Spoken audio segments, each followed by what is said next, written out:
because of the voice of it. Show.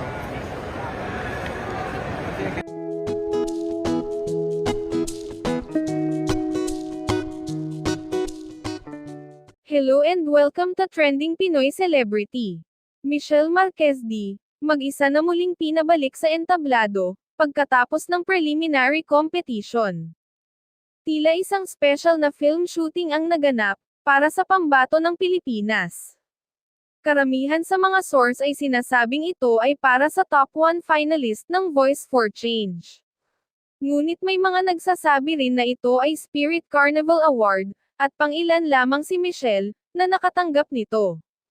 Hiyawan naman ang mga nasa audience nang makitang muli si Michelle, na ibinalik sa Miss Universe stage para videohan ito. Ating panoorin ang kanyang video. Pero bago yan, maaari po kayong mag-subscribe sa ating channel para maging updated, sa susunod pang kaganapan.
All because of the voice of it. She has a word. Oh, got it. The voice of it. Got it.